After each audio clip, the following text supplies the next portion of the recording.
Tina. I'm Donald. And we are back to start a whole new series. We're going to be talking about The Sandman. It is a Netflix original series adapted from the... I don't think it's a book. It's a graphic novel, right? Yep. Graphic novel series by Neil Gaiman. We've covered some of Neil Gaiman's stuff on the podcast before. You and I read American Gods together and really liked it. And then we watched the show. We didn't finish it because the show kind of... No, it wasn't the show's fault. I think it was COVID, right? Because I think that last season came back kind of throughout in the past 2 years, right? Like, we were still dealing with COVID. Right. And it had been a big gap in between. And they lost the showrunner after the first season. So the second season already felt a little different. And then the third season was, like, completely different. Right. And, not in a necessarily in a bad way, but again, when you are, this isn't our full-time job, and when you're trying to, like, make time for certain stuff, it just wasn't as, for me, as appealing as it had been. And so, I plan on going back, although it was canceled, right? Yeah. Like, officially, so there's no season 4. No, but they've been talking for, I don't know, I've seen stuff pop up every once in a while about them trying to do either another season or a movie just to finish it out. So, so we've covered Neil Gaiman stuff before. That's what we're going to be talking about now. We will be talking about this show 2 episodes at a time. So today we're going to be talking about episodes 1 and 2 from the first season. I mentioned, I think, that it's a Netflix original series. So all 10 episodes of this first season are currently available for streaming on Netflix right now. If you are a time travel subscriber, you will have early access to the episodes. As a matter of fact, right now, episodes 3 and 4 are available for you, while 1 and 2 is just available for premium. And I think when I introduced this, I might have said premium, but I think this is a free show. And I said premium, so... but either way, even if this wasn't going to be a free show, we released the first episode of all of our premium shows for free. So if you are listening to this now via Apple Podcasts or Google Play or Spotify, wherever you listen to your free podcast, that's because it's a free listen. If you want to hear us cover more premium content, you can head over to patreon.com/podcastfandom and sign up to become a premium member. We have 2 tiers, with the highest tier, time travel, giving you a little extra early access than everyone else. Another thing I want to mention before we get started is that you might have already noticed, I'm not sure yet, I'll get to that in a second, the air conditioner going in the background. It is currently in the 90s again here in Oregon. It is unbearably hot, so we have the AC going. And it makes for a quieter recording session when it's off, but it's also unbearably hot when it's off. And we're not doing that. So, apologies. However, I do plan on, once again, learning how to eliminate that noise from the recording. And so maybe that's all moot. Maybe you guys don't hear it at all. But if you do... Again, apologies. This will not be an every podcast thing. Just on the really hot days when we have to record during the day, we got to have the AC going. So you got the AC going, you got the little water running in the background in the fish tank. It's like mood, atmosphere, aesthetic. Right? Okay. So, The Sandman. I've not read it. It's a DC comic. This is all. Did I know that? I think I might have known that. Yeah, this is all, but the show isn't both the comic books in the DC universe. So, that makes sense because of Constantine. Right. Okay, I keep forgetting that's a Constantine character. So, we watched the first 2 episodes. I watched them twice. I had to watch them again today while you were sleeping because you need to take notes. Like, if you don't take notes during this show, especially if you haven't read the graphic novel, like, I don't know, because there's a lot going on. There's a lot of, like, familiar characters in the sense of like Cain and Abel, so you know like the basic story behind characters like that, but I'm not exactly sure. Well, I'm a bit more sure, but the first time we watched this, I was just really not sure what the fuck was going on. Not gonna lie, and had to watch it again to fill in some of the blanks that I had. What did you think? Oh, it was fantastic, and I wish I knew more because it has a lot of Bible story. It has a lot of Bible tie-ins and stuff like that, which is interesting because Neil Gaiman, he has this obsession with gods, and this one seems to be kind of heavy on just I don't know what kind of religion, call it Catholic or Christian, whatever, but it just has a lot of the stories out of Bible that's added into it, and characters, and then also bringing up these kind of making up other gods that I've never even heard of, Dream God or anything like that. So it's kind of interesting, just seeing these other characters kind of thrown in here.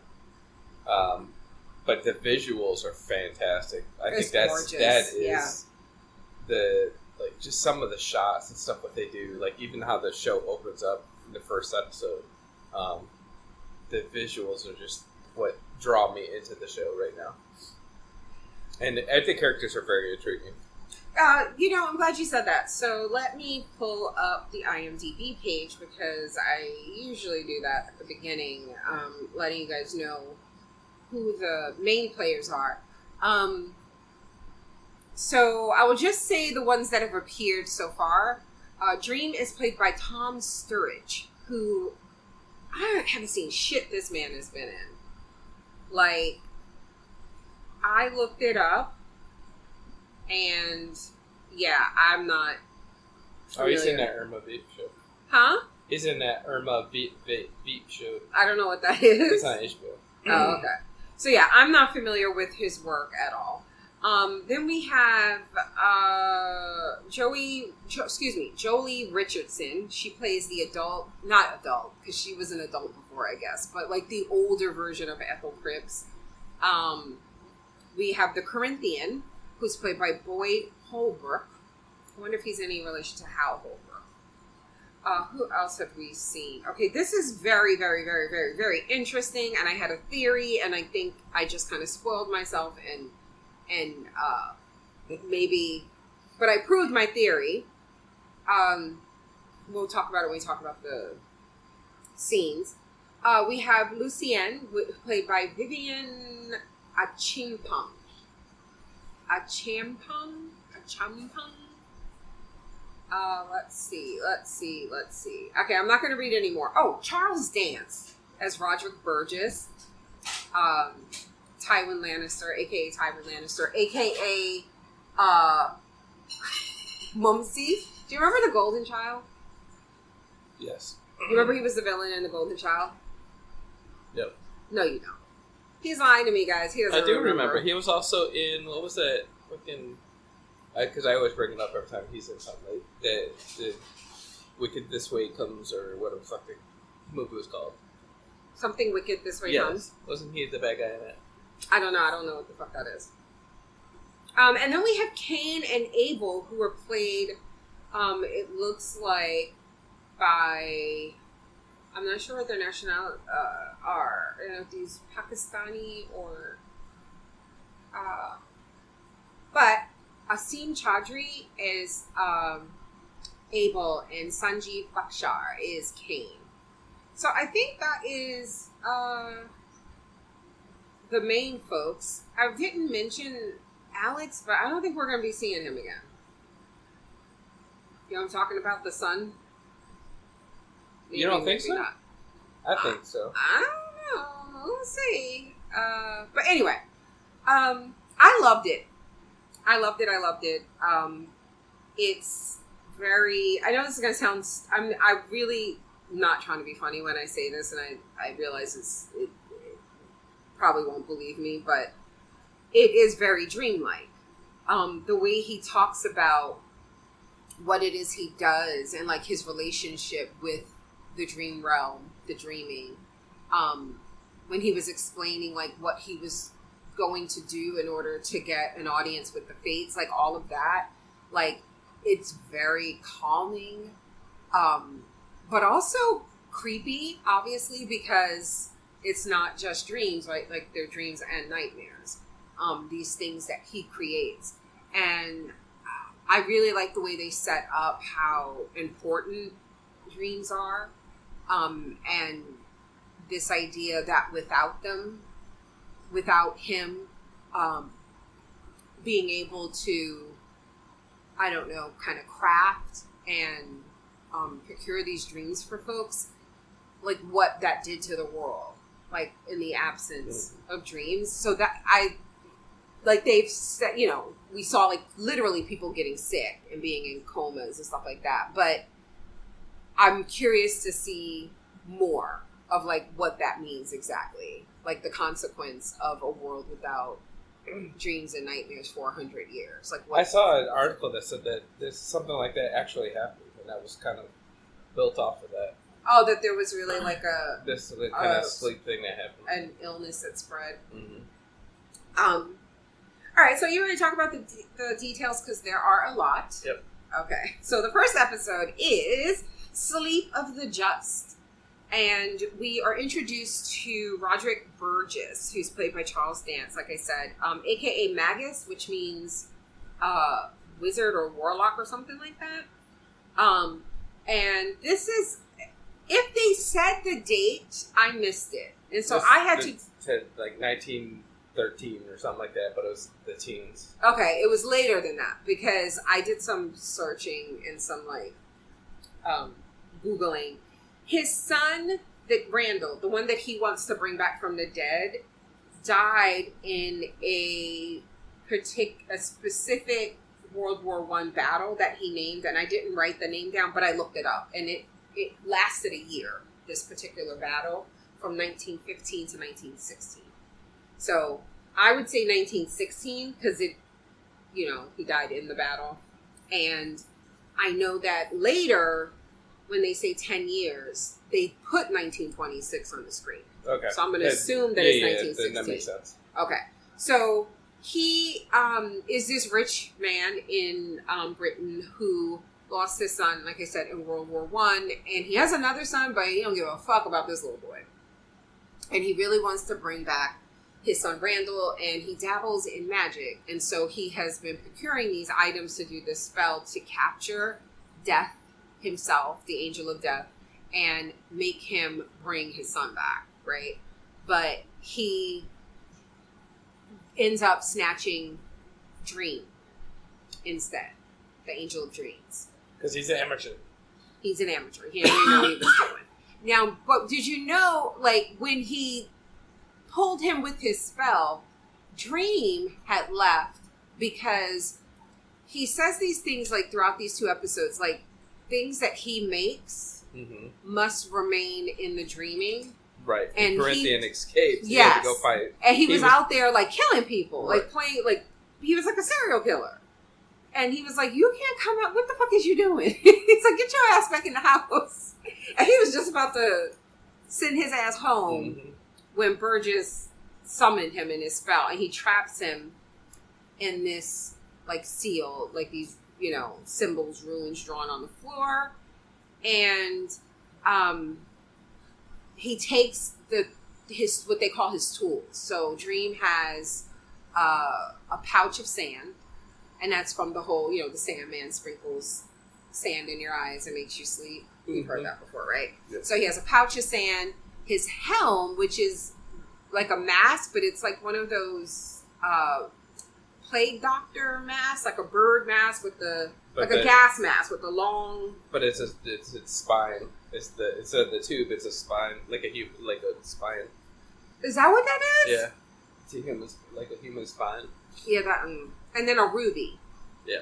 Okay. So Roderick Burgess takes those three things from him.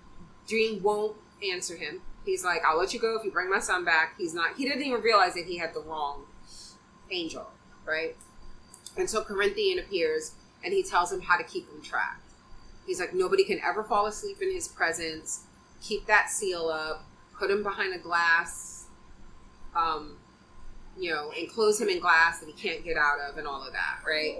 Meanwhile, like from the very next day, millions of people around the world just didn't wake up. They were in comas because Dream was captured. They called it the sleepy sick. Yeah. One of the things he got that was like helped him do this was a doctor arrived. He was getting like this book, like a grimoire, which is like a book of spells from the doctor. So that's the thing he needed. Right. And then, later when Ethel left, she took that book. Oh, did she take? She took the book. She took the 3 things from all Dream, and she took 200,000 in cash. So he's told that he has the wrong one, but that he can still use those tools. Corinthian tells Roderick, you can still use those tools to like get things, but you have to keep him in there, or you'll lose the power that you have using his stuff, and he'll fucking kill you, right? So 10 years pass, and in that time, Dream is not talking. He has not talked to this man. And all Charles Dance wants is his son back, and also he wants to never die. He wants to. Well, stay I feel like I think he began to want that. I do think in the beginning it was just about the son, because when 10 years passed, when he's standing at the glass and he says that, right? He's like, give me immortality, all this stuff. I think he gotten seduced by everything that those things had gotten him over the years. The other items, right? And you got that he was basically catering to rich people who dabbled in shit like that. Yeah. And they were like paying to come to his house to these like, I don't know, magic parties and shit like that. So he's basically thriving. And then there's one night where his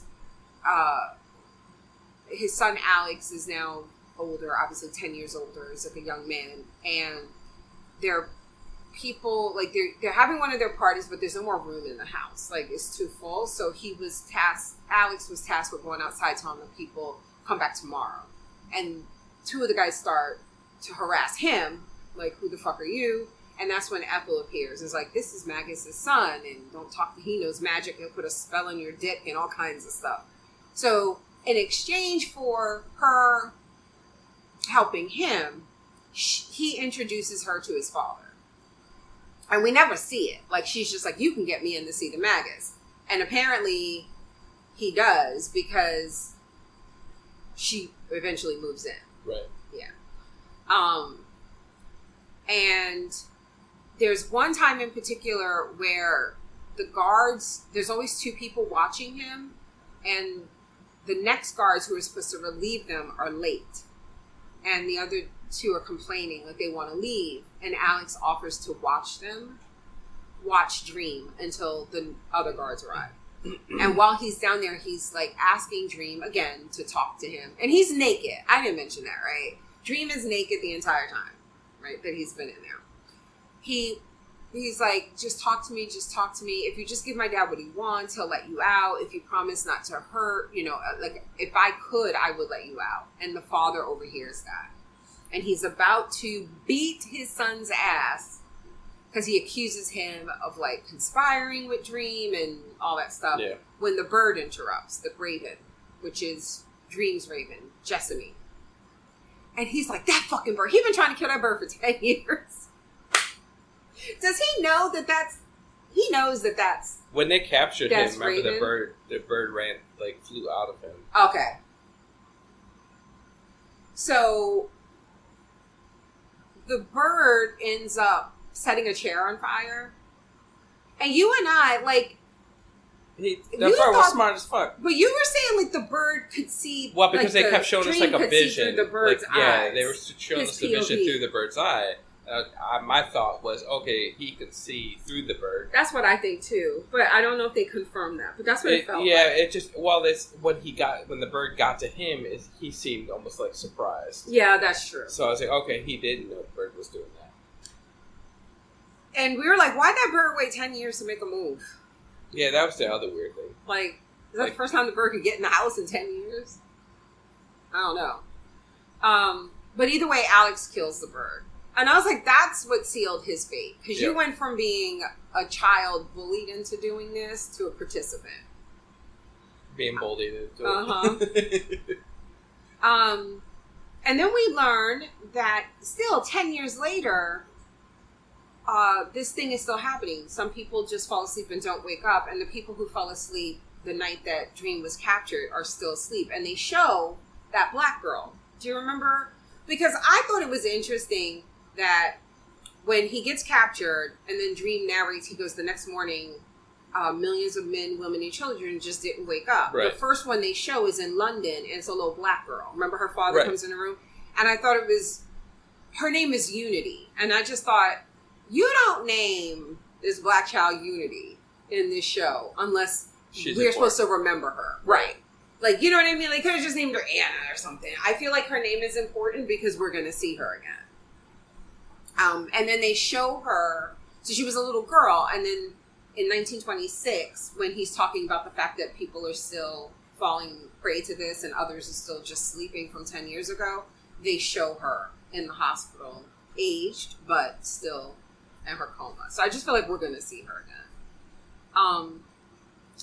Let's see. I'm sorry, my notes closed. You could help me, you know. We also find out the son is gay here. Yes. The show got gay, Kaylee. It did. It was gay. My notes won't open, so I don't know what to do. What else here?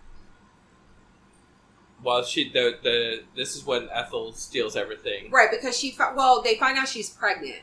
Like, he hears a commotion. And he wants her to have an abortion. Yes, and he was calling the doctor, like, right then. And see, this is, like, the little details that I missed the first time we watched it. Like, I didn't get who she was exactly. Gotcha. And just even the fact that it was Alex that introduced them and set them up or whatever. So she was, like, essentially his... stepmother. Right. I thought he called her mother. No, I don't think he did. Okay.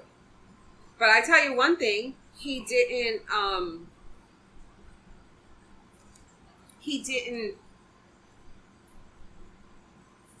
he was, like, genuinely happy that she was pregnant. Like, he seemed to really like her. Yes. I have to restart my iPad. Charles Dance didn't want no more kids because none of them could live up to his first son. And that's why right before he died, when he was like, if Randall was alive, he'd hate your ass too. I was like, talk your shit, Alex. Talk your shit. Because your dad is terrible. Oh, wait. Hold on. Did I fix it? I might have fixed it. Okay. So, Ethel dips. And she wasted no time. Like... Because when she was upset and she was like, he's going to call the doctor, I was like, oh, sis. Like, because they make house calls back then. I was like, he's going to have that doctor come get rid of that baby tonight. Right. And I don't know how long, whatever, but it felt like that night she was gone. Oh, yeah. Because they showed her get in their car and leave. In the cab. And then we find out, like, she took all that stuff. Oh. Good for him. Couldn't happen to a better man. So then when he goes down there, Roderick goes down there to make Dream an offer. He's like, the woman who lived with me stole all my stuff, and including your stuff. I'll let you out if you'll go after her. Right? Leave me alone. Right. And then he starts arguing with his son, and he bumps his head on the glass and dies. And I really, because they brought up first thing, like when this whole thing happened, was do not fall asleep in front of him. Yeah, you had a really good theory when that happened. That's right. And I was like, oh shit, he's going to pass. I didn't think he was going to die. I thought he was just going to pass out, and then Dream would get it. That's how he would escape it, get through his dreams or whatever, and get into his head. But that's not it. It was worse. I know. I kind of preferred what you said, because I don't know. I kind of wanted him to suffer. I feel like he got off too easy. Yeah, he did. he died quickly. You know, it's almost like he fell asleep. Yeah, so he dies, and in this time, like you said, we find out that it looks like Alex is gay and kind of falling for somebody who worked at the house, like on the property, because he was calling him sir at first, right? And then we learned, like, in all this time, again, it's important to note that Dream never spoke to them. Even when, after the father died, and Alex came to him and said, if you can, because he showed Paul, that's Alex's boyfriend, he brought him down there and like let him in on everything. And you can tell, like, he had been talking to Paul saying, I want to let him out, like, I don't want to do this, but I'm scared, like, he'll fucking kill me because of what my dad did, and I killed this bird. But Paul must have been like, oh no, I'm sure if you just tell him. So he's like, you got to make him believe you. And he's basically like promising that, you know, that he'll let him out, but you got to promise not to hurt us. And Dream is like saying to himself, I wish, like, you know, do I believe that he's sorry for imprisoning me and killing my bird and like killing my raven? I could have just like said anything and they would have let me out. But like, I don't, like, he didn't know if he, you know what, I'm not really sure. I'm trying to figure out, like, I thought one thing, but as I'm thinking of it, I'm like, actually, no, I don't know if that makes sense. I'm trying to figure out, like, why he never spoke. Because it feels like there's a part of me that thinks he couldn't give that stuff, right? Because he's not... He didn't have his tools. He couldn't do anything without his tools. But he couldn't bring that son back anyway, right? We haven't seen that power, so I would say no. I feel like, I'm so sorry, you guys. Tools, I do feel like I watched something that made this make sense to me, and I completely forgot. But I do think with his tools, he could do stuff. Definitely the because you see Ethel figured it out, but do things like give immortality and stuff like that. Well, you know, but that's the thing. I think she only figured it out because of she had the grimoire too. She took that book of spells. Right. And then we'll talk about how she uses that later. But anyway, yeah, but either way, he just doesn't say anything. And it makes me wonder, though, about what happened. Like, do you think because they haven't touched on it yet, but I was wondering if he's going to feel guilty. Because if you don't truly know if they ever would have just let you out had you said anything, then it feels like you're kind of to blame for all the shit that went bad, like, in your realm while you were gone. You know what I'm saying? Yeah. Like,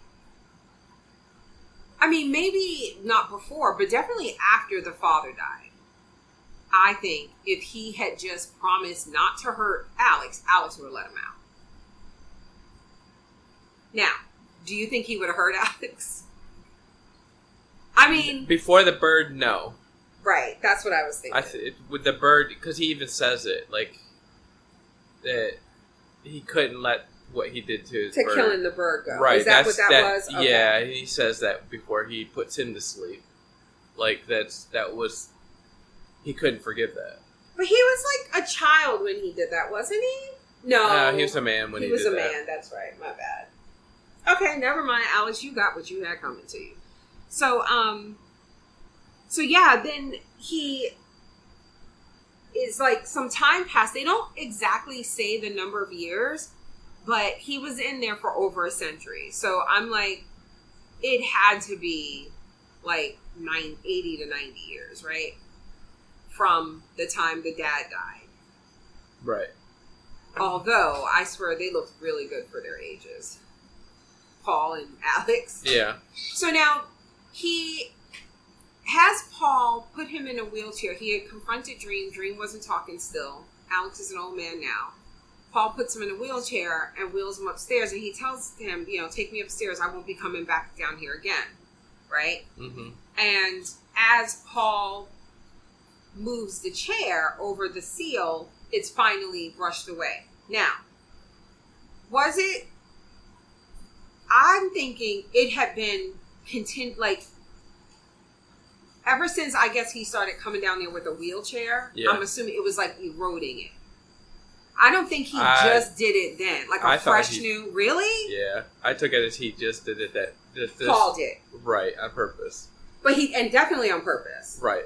Because he even looked back at him, kind of like yeah. Oh no, I know it was on purpose, but I just thought it was something that he had noticed been happening, and then this was the because he even says in the wheelchair, like he said, "This is the last time I'll be down here."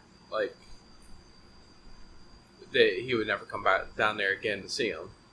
So that's why I felt like it could have been either one. Like it could have been in cahoots that would do it, but the fact that I think Paul did it because Paul never agreed with the fact that they were doing that. And he's like, he can't hurt me. I didn't kill his bird. Right. But now I don't know. I think that he didn't know that Dream would hurt Alex, though. No. He didn't do, you know what I mean? Right. I don't think he would have done that if he knew that. And so he just put him in a coma, right? He just put him to an endless sleep. Endless sleep. That's a coma. Because he didn't kill him. Right. Unless they're trying to be poetic and call death the endless sleep. Right. I thought that he just put him in a coma because we see the nurse and Paul, like, trying to wake him up. And they're like, please, come on, wake up. And they're slapping his face. And you don't do that if a person, unless the person has a pulse. The guy's got to be like 90 years old. The kid, 100 years old. Like, at this point, it's interesting, like, I don't know, my thought, like, on this whole scene was these security guards. Oh, yeah, like, they were fucked. They're young, and I'm just like, who takes a job like this? And, hey, you're watching this guy, and it's like, you don't know who this guy is. Do you believe a story that you don't know? Like, listen, you just get a job and this guy's in a big old hamster ball. Listen, why are you acting like rich people don't do shit for rich people? No questions asked all the fucking time. They were probably making more money guarding him than they've ever made at any other guarding job, you know? And they, like, the one girl's like, I've decided he's a Dracula type. Like, they didn't know what the fuck they were doing, and they really didn't care. Because they were getting paid. But once he gets, he makes the, he didn't make him, the guy just fell asleep, right? Yeah. And I wonder if they just got lax over the years, too. Like, I don't, yeah, like, I'm sure nothing was happening. They didn't know anything. But I'm saying, like, I think if you could fall asleep and be fine, but you can't fall asleep after the seal is broken. You get what I'm saying? Right. I wonder. Yeah, I think the seal was the main thing. Yeah, that's how everything else was like extra protection, like don't fall asleep and all that. But I'm saying, like, over the years of nothing happening, I'm sure guards have fallen asleep before. You have guards falling asleep and nothing happened. They're probably telling each other, "Oh, you can fall asleep. It's fine. Nothing happens." But either way, yeah, this was some fucked up shit. And then how did he kill them? He just turned them into, like, dust, right? Yep. And then it was kind of like, I mean, I don't know. Are they innocent? They are. Technically, I think they're more innocent than... Right. I don't know why I'm watching you. Although I guess you could say, this ain't legal, so you know what I'm saying? Right. It's not like they were watching a box and didn't know what was in the box. You knew this wasn't legal and you took the job anyway. All right. So anyway, he gets out. And he puts Alex's ass in an endless sleep. What they say in Westworld? A deep and dreamless slumber. Yep. Corinthian is still taking eyes. For 100 years he's been out there. Now, what's up with his eyes? They're gone. But you said they're teeth. Look at there's one scene before he dies. And, he doesn't die. I know, but that his eyes look like they were teeth. I'd like bring up that scene and just pause it because I swear to God, his eyes. You bring it up while we're talking. Like a little mouse. Mute the TV. Yeah. Okay. So, but yeah, he was like, I'm not going to stop until I've remade the world in my image. And he out there taking eyeballs. Nasty ass. No. He's sleeping. And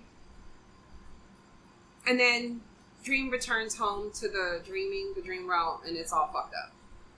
It was gorgeous in the beginning. Did you notice, like, when we first got there was like a guy with a pumpkin head? Yep. Who the fuck was that? That's some creepy shit. But yeah, now not so much. So episode 2, Imperfect Hosts. When Dream returns home, he learns from Lucien that without him there, everything just kind of decayed. She talked about keeping a journal, but after a while, the words faded from the page. Then all the words faded from the pages in the books in their library, and then the whole library disappeared. And others left, but she stayed. Quit.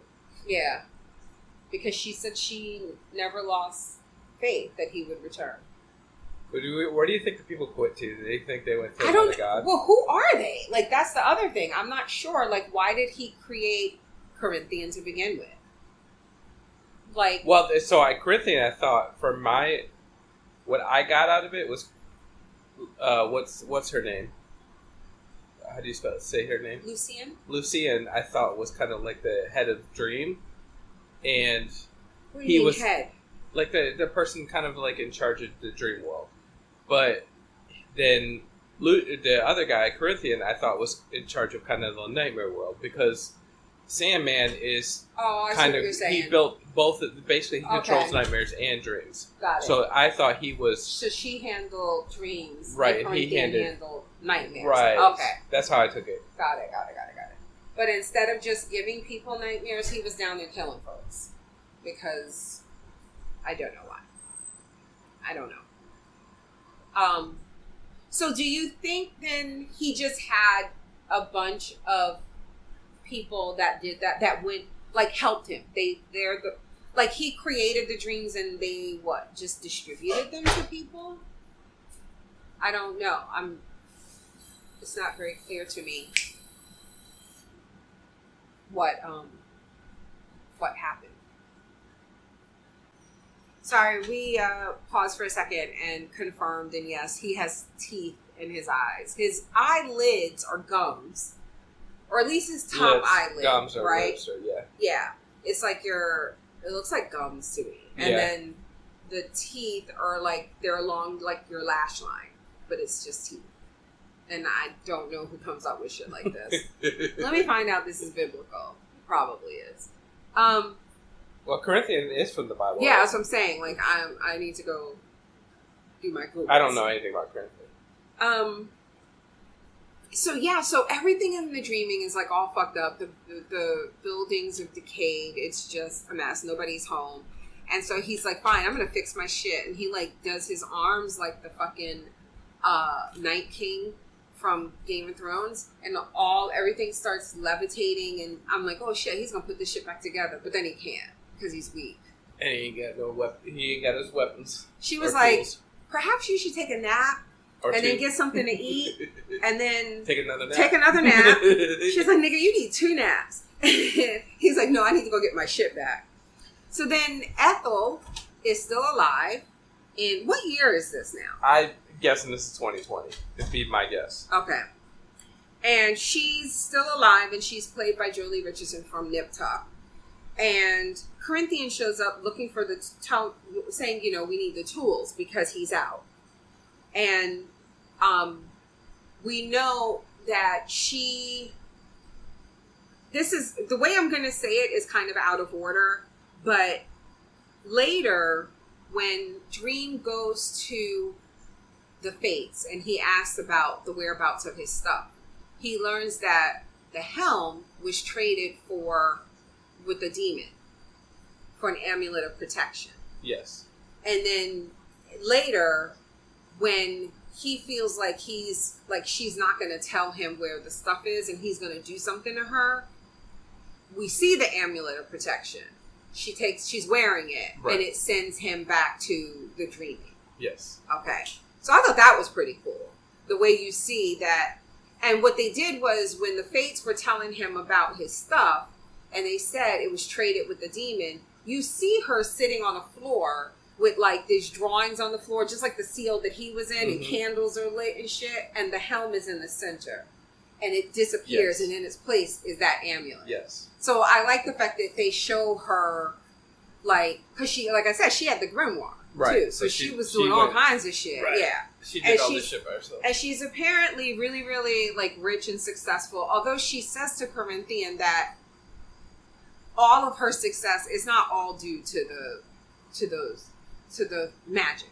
Well, because she's been selling stuff. Right. But, like, she procures art. Right, she's a dealer. She's an art dealer. So, so she ends up sending him back. Dream decides that he has to summon the Fates, the 3-in-1s, to find out what happened to his stuff. And we learn from his conversation with Lucian that he has other siblings, the other members of the Endless, I think they're called. And they include, like, Death, Destiny, Desire. And he's a little shitty because none of them came looking for him for 100 years. They just let this shit happen. So he's in his feelings. You know, he's had 100 years to think about this shit, and he ain't happy. So he realizes that in order to summon the Fates, he's going to, or to at least have the power to do that, he needs to absorb he has to absorb something he created. Like, something he created from scratch with his power, he has to reabsorb it. And then to be able to use that power to summon the Fates. Right. And that's when he goes to visit Cain and Abel, from the Bible, apparently. And they're Gregory Gargoyle, who's just so cute. Yep. I was like, oh my God, is that a dragon? They were like, no, it's a gargoyle. Interestingly enough, I meant to mention this. Dream is called Lord Morpheus. Is it Morpheus? It said what Morpheus meant, and I can't remember what it was. Wait, but wasn't that the character's name in The Matrix? Yeah. And wasn't he in Neo's dreams? Yes. Yeah, I thought so. So he basically shows up and is like, I have to take Gregory back. Yeah, Morpheus is a god of sleep dreams. I have to take Gregory back. And they were like, how, like, it's funny because, like, they were both like, oh, my lord, you're back, yay, anything you need, blah, blah, blah. But then when he was like, I need Gregory, Kay was the first one. He was like, what? Like, everything about him changed. He was like, you're acting like we're the ones who caused this problem you're in. And, like, and he was like, you forget yourself, Cain. He was like, nah, you forgot us. And I was like, yeah, this is the bad brother. This is definitely the murderous brother. Because he was talking his shit to his boss. But yeah, this was fucked up. Because I was like, can you imagine if somebody just showed up and was like, yeah, I gotta take your dog. Yeah. Gotta kill your dog right in front of you. Yeah. Sorry, nothing you can do. Like, this was so terrible. But I like that he does make a point to say, I came to ask Gregory. Like, I didn't come to ask y'all, I came to ask Gregory. Yeah. And apparently Gregory agreed. Yeah, because even when he takes Gregory, like, kneels down in front of him. Yeah. And when they leave, Cain is like, you're such a bootlicker, and then he kills him. And I was like, holy shit. But it's like, apparently they just... Every day. Like, I don't know what this is then. What is this? Do they just simply... Is this more of, like, American Gods lore where they're... Because, like, later, when he gets the new egg and it hatches, Abel is talking to it, and he's like, you want to hear a story? And he tells him a story. He says, you want to hear a story? And I thought he said, like, this one is true. And then he starts talking about two brothers that loved each other very much, and they didn't live apart. They lived in the same house. So it was almost, I thought, is he trying to say, like, the story in the Bible is fake? But they have to keep, he was like, this is just who we are. My brother's the first murderer, and I'm the first victim. And it just kind of felt like, I felt like the story he was telling was what he wanted. What he wanted? Okay. Right. That's what I thought the very first time we watched it. But then the second time I watched it, I wondered, is there supposed to be more here? But it's just him saying he just... That's kind of like a dream of his. But why do they exist, though? Like, the fact that they answer to the god of dreams or the angel... Like, you know what I mean? What does that mean about their story? Is it just because... Are they making a connection between dreams and stories? I don't know. I don't know that Cain and Abel really story or lore or anything on these guys. Well, you don't remember in the Bible. I know they're in the Bible, yeah, there's but the first. other than that's just he kills his brother. Right, it. so I was like, okay, they exist because they're in the Bible. So I just took it at that. Okay. So the fates, he asked the question, well, first, he has to get three. He has to give them a gift. Right, but he can't make the things that he requires on his own because he doesn't have enough, like the dreaming isn't powerful enough anymore. So he goes, so he's going to take what he needs from the dreams of others, right? Yes. So when he is going to go do this, Lucienne is a little nervous.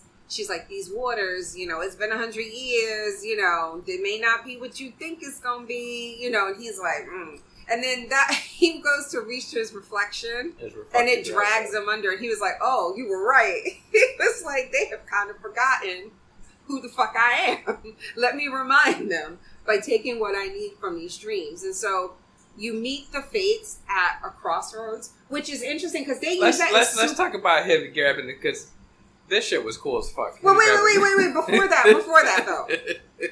Do you remember this from Supernatural? They did this a lot in Supernatural because you have to go meet the devil. Like, that's how you could summon. Yeah. So he says they need a crossroads. And so now you get that he's in people's dreams taking these items that he needs. He took the crossroads from the dreams of a Cambodian farmer. Yes. And you see him at first, like he's in the sky looking down at the scene. And then you're just in the scene and you see the Cambodian farmer on his donkeys and shit. And then this giant hand comes down and grabs the fucking crossroads. It was amazing. It was just such a cool way to do it. And then this part is cool. So he needed a gallows, which represents, I think he said something like the sacrifice or something for the greater good. So he took it from, this was so cool. He took it from the dreams of a Japanese cinephile whose head was filled with British horror. Yes. So it's just a Japanese woman who really likes movies and particularly has, and I guess a thing for British horror films. Mm-hmm. So she just had one of those scenes in her head and he just took the gallows from that. And then he takes the snake. I don't know whose dream it is, but it's just like a barn. But the snake had this giant black egg in front of it. So I missed the first time that, because later he goes and he leaves the egg for Cain and Abel. Right, to replace Gregory. So, but I missed that. So that's why I was just like, what? Where'd he get that? See, I missed the snake. I missed him getting the snake. I saw the egg, but I missed him getting the snake. Yeah, the snake was in a barn and it like lunged at him and he just like flapped his jacket and it just went into his coat and like disappeared. But then there was still an egg like in the hay in the barn and he bent down and picked it up. And so when Abel like comes out of his grave and he sees the egg and he's like, oh, I got your egg as a thank you. He's like, why would I leave you an egg? He goes, as an apology for killing me. He goes, when have I ever apologized for killing you? But then they get to fighting again because he wants to call it Irving. And he's like, all the names have to start with a G. And they just say Gerving. And he fucking killed him again. It's like, you idiot. So he meets the fates and then he gets one question. And he kept pissing me off because I was like, you need to phrase your questions better. Because you know they're going to give you the bare minimum, right? Yes. And you wanted all these details because then he kept like asking follow-up questions. And they were like, nigga, what we say? They just did a skit in What We Do in the Shadows of this with a Jin. And the two characters in the show are like getting together, coming up with the questions. And they're just like, they're throwing out different. They're like, no, we can't say that because you got to be specific. Because if you do it like that, then they'll give you something that'll kill you. Yes, exactly. You do. So I feel like all day, just come up with one question. It was funny. I feel like everybody should prepare themselves and have a. And she told him how I would phrase my 3 wishes. Not just what my 3 wishes would be, but how I would phrase it. Right, and Lucian told him beforehand, like, you got to be careful because they're talking riddles and. Yeah. So he finds out, though, that his pouch, which has the sand in it, but he doesn't say the sand. I think he specifically asks about the pouch. I think that's the word he uses. But it was sold to Joanna Constantine. Yeah. And he's like, I knew her if she's anything like her ancestor, who he knew like 300 years prior. And then his helm was traded with a demon for the amulet of protection, right? Uh-huh. And he then kept trying to ask. Yeah. He's like, traded with whom? Which demon? Yeah. Oh my god! Like, one question. That's what he should have said. Can you specifically tell me the journey that my helm has taken from the moment it left me to where it is now? And then finally, the ruby was passed from a mother to a son, and we see that later. John, the baby that Ethel had with Roderick, is still alive, but she has him like in prison, is what he calls it. She calls it a hospital, because apparently he let that shit take over him, whatever that ruby does.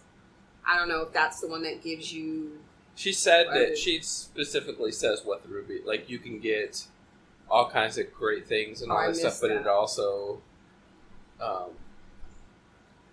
takes from you, type of thing. Okay. So then Dream leaves to go to Constantine first. He's going to London. And he refuses to take a raven with him. Lucian's worried. He's like, I don't need a minder. She's like, Constantine, she's only human. And as he's leaving, she was like, yeah, so is Roderick Burgess. And he had your ass 400 years. And then when the amulet of protection was used, it sent Corinthian back to the dreaming. And she's like, oh, you're home. He's like, I'm out. He's just a big baby. He's like, he don't care about us. He don't give a fuck about us. I'm leaving again. I was like, okay. So that's it. Yep. We don't have any feedback yet. Again, reminder, if you want your feedback read on the podcast, send it to feedback@projectfandom.com. Time travel folks are 2 episodes ahead. Thank you for bearing with us with the AC. We really appreciate it. We're going to end this now because our son turned 14 this week, and we had family movie night last night, and now it's family game night. So I got to go whip all their asses in Mario Party. She's going to wake up from the dream. 7 minutes late for family game night, so we got to go. Thank you guys for listening. We'll talk to you next time.